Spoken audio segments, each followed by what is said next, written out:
evening, folks. Welcome back to the farm. Just got home, just getting off work today. Try not to do too much farming in the bingo clothes. You ever get yourself in a situation where maybe you're in too much of a hurry and you know what the right thing to do is, but you realize if you do the right thing, something bad's going to happen. If you do the wrong thing, something bad's also going to happen, but it'll happen later. And so you'll deal with that nonsense later. That's kind of how today was. I had to stick around home this morning, get the kids off to the babysitter and one off to school. First day back at school after the Christmas break. Got the kids up 6:30 in the morning, alarms going off, kids are crying. They're not digging it.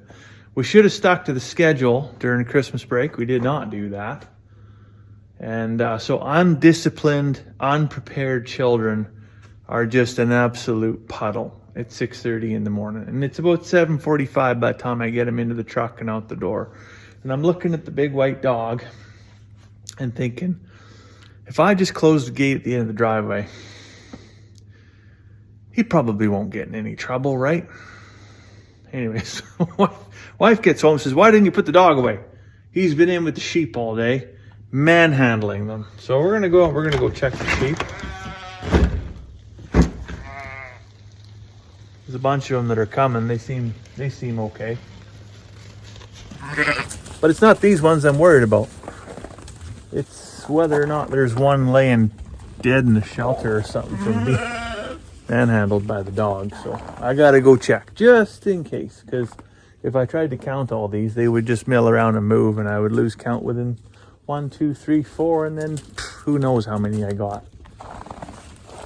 Sheep math. Now I do like the fact that the big white dog has been coming in here and spending more time with the ewes, but he's still in his puppy phase, so still a little bit, seeking some maybe inappropriate attention right now.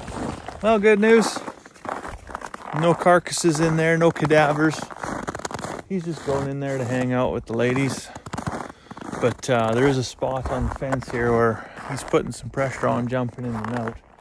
I should probably deal with that. Do that here in a bit. I'll get some supper in me. Well, I'm just heading into the shop here now. I got a couple things I got to sort out here. As I was saying earlier, something about a bored dog being a bad dog. He's been venturing across and I wouldn't say harassing the sheep, but maybe just getting a little too familiar. Why would he do that? Maybe he doesn't have enough on his mind, enough to do. So we're gonna fix that with a bag of soup bones. We'll spread these throughout the yard here, give them something to chew on, something to be a little bit more active with, something to compete with the other dog with, and not so much compete with the sheep about. And then I'm gonna see about getting a new cord end on that heater, that stock water tank heater that he chewed up the other day. And then I got to sharpen a knife at Alberta Boy 74. Fred, he was giving me the gears the other day because I was trying to slice through Christmas oranges and I might as well have been using a hacksaw. He said some of my knives need a bit of a sharpen up. So I'd be interested. I'm actually in the market for a new knife sharpener. I just have one of those regular ones. It's not electric or nothing, but you just set it in and just drag it through. It's probably the absolute worst possible thing you could sharpen a kitchen knife or any other knife for that matter with.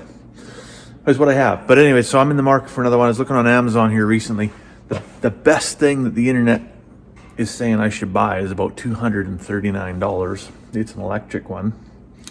Sets like a 15-degree angle on the, whatever you call that, the edge, cutting edge, and then hones it and does all that fancy stuff. So if you've got a real good electric knife sharpener out there that you would swear by, I'd be interested to know what you've got and why it's so good, why it's fantastic. I don't want to just go and get a bunch, file down a bunch of knife blades and basically just have, thin little knives all ground up to nothing, and then I have to go buy a whole new set of knives. This one right here, this is one I got to sharpen. This is an everyday carry. I'm not even sure what brand this is. It used to have, right on the back here, used to have a bumblebee or a honeybee. But that, I got a little aggressive with it one day and the bee broke off. But yeah, this is my everyday one, so it needs a little bit of a sharpen. Might have to do that there this evening. And then the other one I always carry is a Klein 44067, I think it is. That's the other chore knife that I use all the time. I swear by those two religiously. Anyways, enough about pocket knives and more about feeding dogs. So I just ran them bones out to them there. We've been feeding a lot of raw meat here recently since we got on board with the Loop program. And definitely the dogs put on weight. They've had a lot more energy, a lot more vitality. Their coats look a lot better. Like, it's doing good stuff for them. But that playfulness has returned, and that playfulness has also come along with some mischievousness. So hopefully them bones just give them something to do. This is the knife sharpener I got. This is an old Cutco Cutlery Corp. And you just set your knife in there and just drag it through. Like I said, if you're a knife guy, you probably tell me exactly how terrible that is for any kind of blade. But that's what I got. So I'm gonna sharpen up a couple knives here quick, and then I gotta divvy up some chicken feed, and then see about putting a new cord end on the stock water heater there.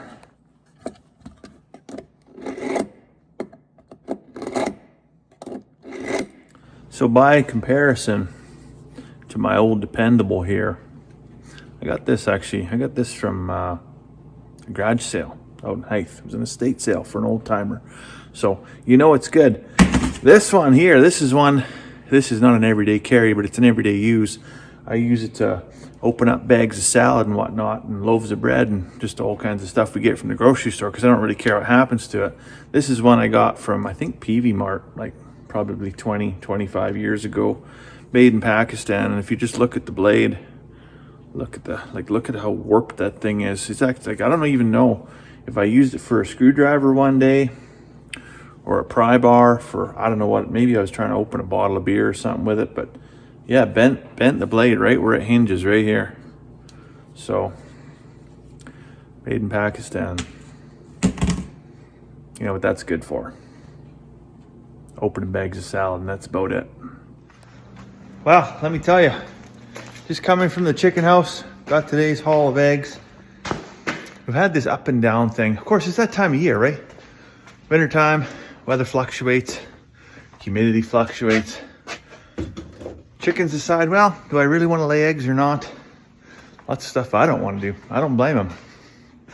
If you find yourself in a situation where they just stop laying, there's no one secret to this. There's no one thing you can do. It's the whole recipe.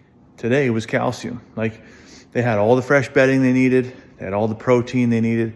They have supplemental light. It's warm in there. But they were out of oyster shells in their feeder. I stopped by Bloom's yesterday, picked up 2 sacks of oyster shells, added oyster shells. In one day, egg production went from 10 to 12 a day to 29 eggs. 28, 29 eggs. Like, that's what it means. Like, it's the whole recipe. You gotta have the whole recipe right, otherwise the cake just doesn't work out. You know, I'm just having a look around the shop here, and I'm just so blessed to have all this stuff and not know where any of it is. So that cord end for that heater, I thought I had a couple of extra ones kicking around, but seems I can't find them. I could probably steal one off of some stuff that maybe doesn't work anymore. I could rob some cord ends off of that. That would probably take me twice as long. That's a good little project for a summer evening to sit out. Maybe if it's raining or something like that, do outside and the mosquitoes aren't too wild. Not something the guy wants to be doing right now. So I'll probably just stop by the Home Depot tomorrow, pick up a half a dozen new cord ends, and then I got a couple spares kicking around. I'll tackle that tomorrow. So I guess that's it. I'm gonna go fetch up a cup of tea, so I'll let you go for now. Hope you're having a fantastic evening. We'll see you tomorrow.